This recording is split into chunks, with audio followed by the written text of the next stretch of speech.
Olá pessoal, vamos continuar com o nosso estudo sobre funções lineares. Quando falamos em funções lineares, nós estamos relacionando a funções polinomiais do primeiro grau, ou também chamadas de funções afins. Só que para nós chegarmos exatamente desses tipos de funções, nós temos ainda toda a parte introdutória, que é o que nós vamos ver a partir de agora.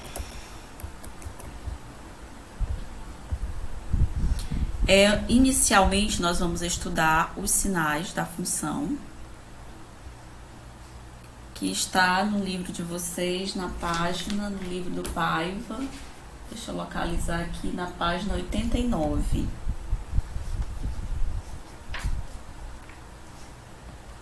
Página 89, quem quiser depois dar uma analisada no material, nossa referência principal. O gráfico ao lado, ele descreve a temperatura Y, aqui se refere à temperatura, de uma região em graus Celsius em função do tempo que é X, em hora no intervalo das 4 às 17 horas de um certo dia.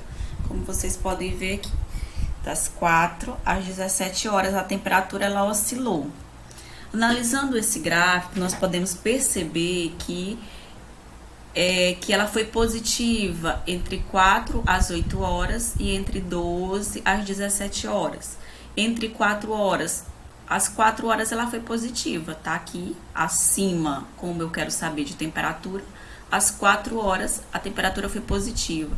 E todo esse intervalo aqui, de 4 às 8 horas, a temperatura foi positiva, só que às 8 horas ela não foi positiva, ela foi nula. Então, por isso que o X é maior que ou igual a 4 e menor que 8, para que a temperatura seja positiva. E nesse outro intervalo aqui, às 12 horas, a temperatura foi nula. A partir das 12 horas, é que a temperatura começou novamente a crescer. E às 17 horas, a temperatura foi de 2,3, também foi positiva. Nós também podemos analisar nesse gráfico quando que a temperatura foi negativa, quando que ela foi aqui, ó, abaixo de zero. Esse intervalo aqui, entre 8 e 12 horas, só que às 8 horas ela foi exatamente nula, às 12 horas ela foi exatamente nula, olha que o gráfico ele intercepta o eixo X exatamente nesse ponto, então esse intervalo aqui todinho, a função ela foi negativa. E quando que ela foi nula, ou seja, quando que ela foi exatamente zero? Às 8 horas e às 12 horas. Então, estudar o sinal de uma função é isso.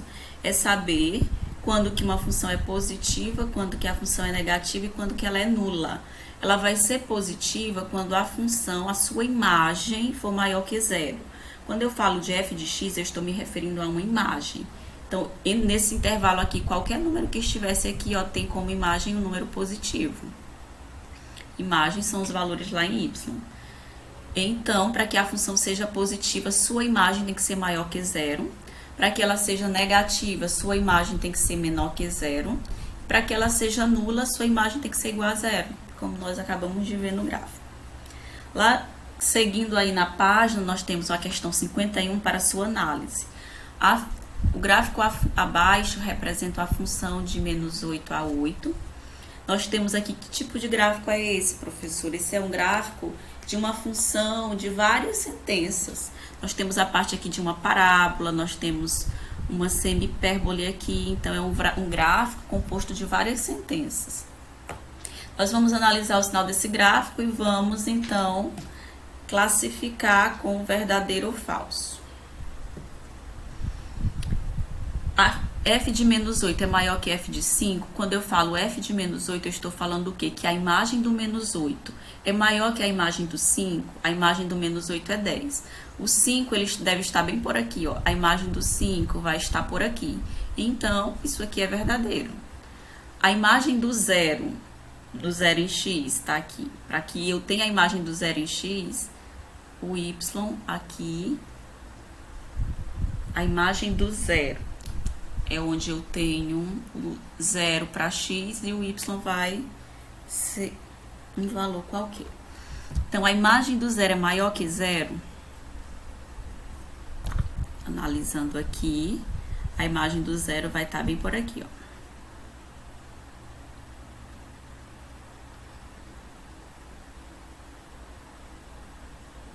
Então é falsa. A imagem do menos 7, que está aqui, é igual a 0. A imagem dele é ver que relação ele faz com o eixo de y. Então, a imagem dele vai estar por aqui. Então, não é 0, é menor que 0. Então, também aqui é falsa. A imagem do 4 é 0? É maior que 0? Não, a imagem do 4 é exatamente 0. Falsa também. A imagem do 2 é menor que 0, o 2 vai estar por aqui, tem imagem negativa. Sim, verdadeiro. A imagem do 15 meios negativo, que é 7,5. Se aqui é menos 8 e aqui é menos 7, então aqui é menos 7,5. A imagem do 7,5 é exatamente 0. Então, é falsa. O x é maior que 4 e menor que 8. Então, o x está nesse intervalo aqui, maior que 4 e menor que 8. Então, a sua imagem desse intervalo aqui é maior que 0. Qualquer imagem aqui é maior que 0, verdadeiro. O x, ele é menor que ou igual a 4 e menor que ou igual a 8. Então, sua imagem é maior que 0, vai ser falsa, porque a imagem do 4 é 0 e a imagem do 8 também é 0. E esse intervalo aqui, ele diz que toda e qualquer imagem desse tipo vai ser maior que 0. Não, é falsa. Tem a parte que é maior que 0, mas tem a parte que é igual a 0. E se o x estiver entre menos 7 e 4, daqui para cá, sua imagem vai ser sempre positiva, aberto para o 4. Sua imagem vai ser negativa, menor que 0, verdadeiro. E se a imagem for maior que 0, para que a imagem seja maior que 0, que é esse intervalo aqui e esse intervalo aqui, ó. Então, o x ele tem que ser maior que menos 8 ou igual a menos 8 e menor que menos 7. Ele tem que vir até aqui. Não, ele teria que ser até menos 7,5. Ou de 4 e 8. Falso.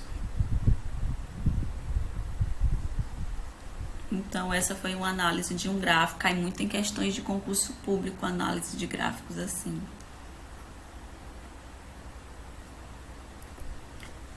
A função, ela pode ser também crescente, decrescente e constante. As funções, elas podem se classificar nesses 3 tipos. Crescente, decrescente e constante. Uma função f de real, de variável real, ela é crescente quando, para quaisquer x1 e x2, nós vamos ter o x1 menor que o x2, então a imagem do x1 vai ser menor que a imagem do x2. Esse x1 e x2 são números reais qualquer. Então, se eu tenho x1 menor que x2, eu vou ter que a imagem do x1 é menor que a imagem do x2. Isso é uma função crescente. Vamos analisar aqui nesse primeiro gráfico. Digamos que eu tenho o número 1 e eu tenho aqui o número 3. Qual vai ser a imagem do número 1? Com quem que ele se relaciona em y? Qual vai ser a imagem do 3? Com quem que ele se relaciona em y? Então, aqui é o x1 e o x2. A imagem do x1 é menor que a imagem do x2. Então, isso classifica uma função crescente. A função crescente no gráfico, ela vai ser, se for a função do tipo, para que ela tenha o gráfico como uma reta, a função vai ser do tipo ax mais b, que é uma função também dita como função do primeiro grau ou função polinomial. Ax mais b.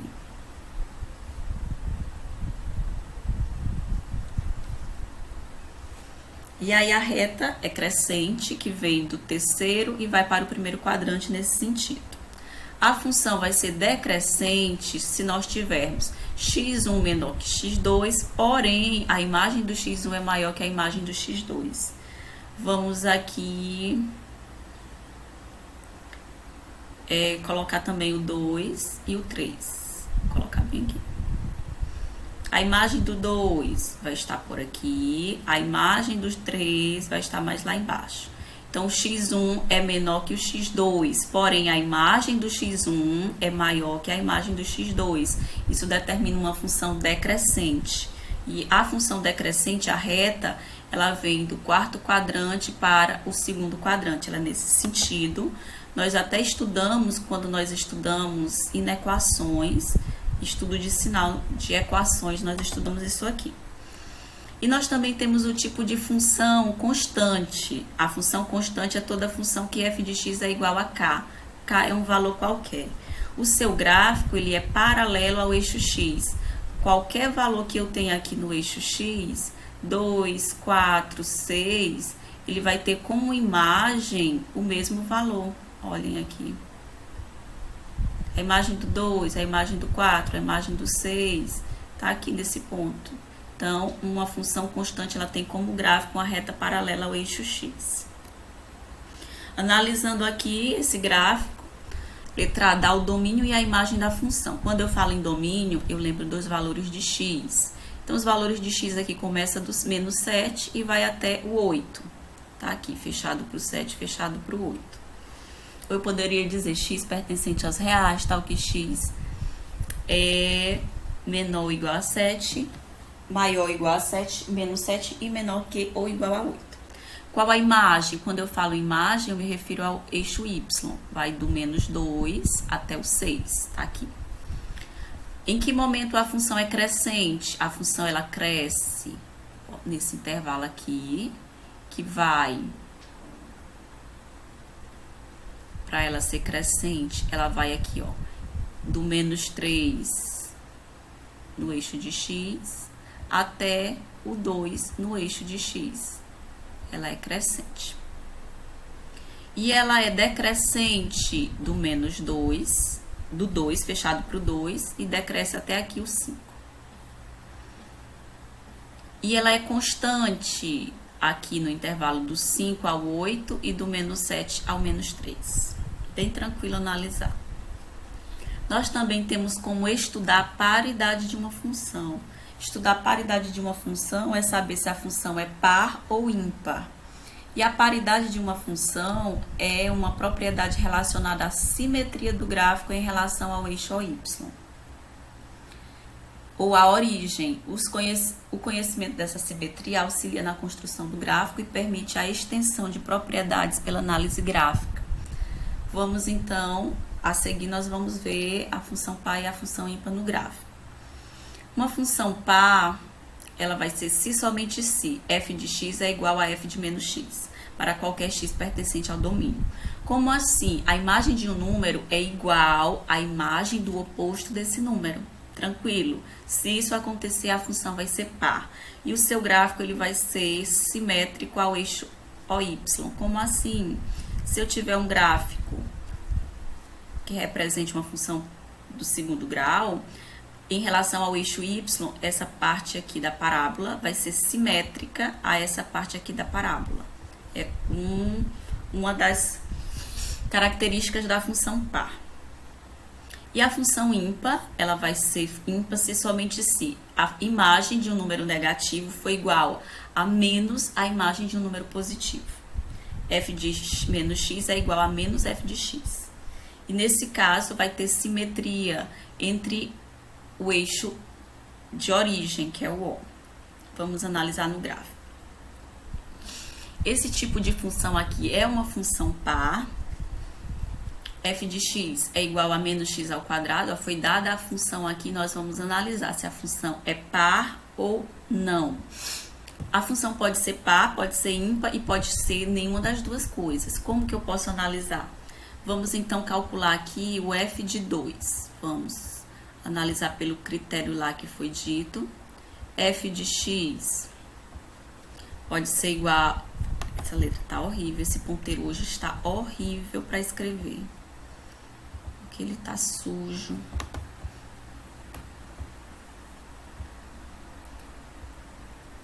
Paciência para que a letra fique um pouco melhor. F de x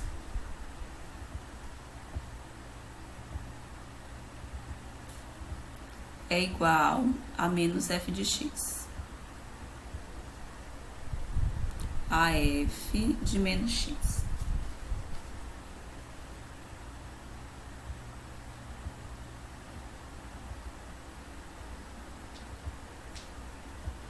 Vamos então atribuir valor para x. Vamos dizer que x seja 2. Substituindo 2 aqui, vai ficar menos 2 ao quadrado, vai ficar 4.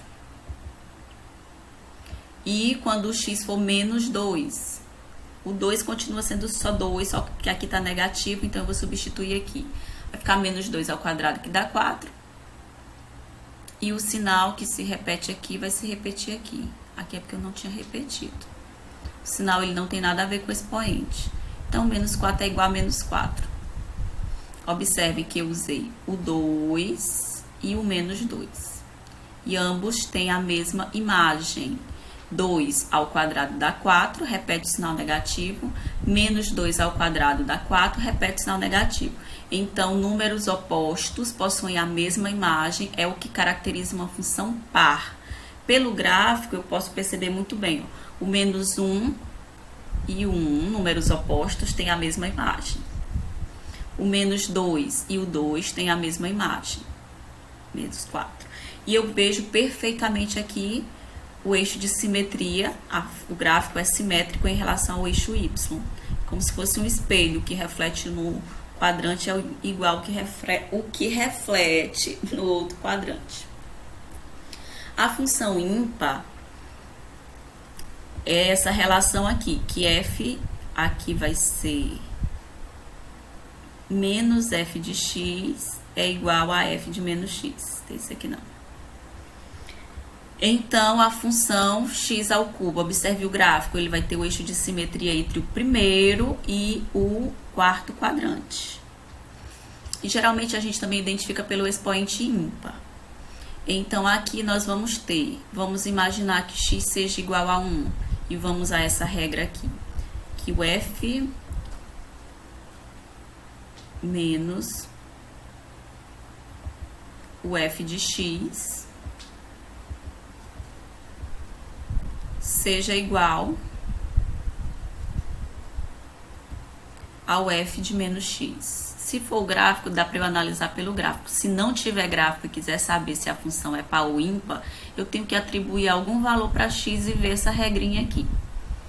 Se o x for 1, substituindo aqui, vai ficar 1 ao cubo, vai ficar 1.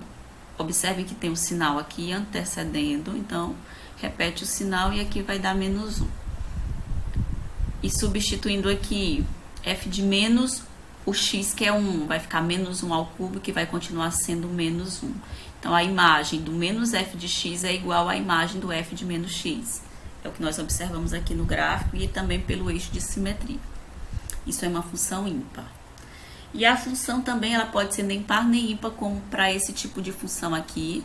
Você percebe que é uma parábola, porém essa parábola ela não está simétrica em relação ao eixo y.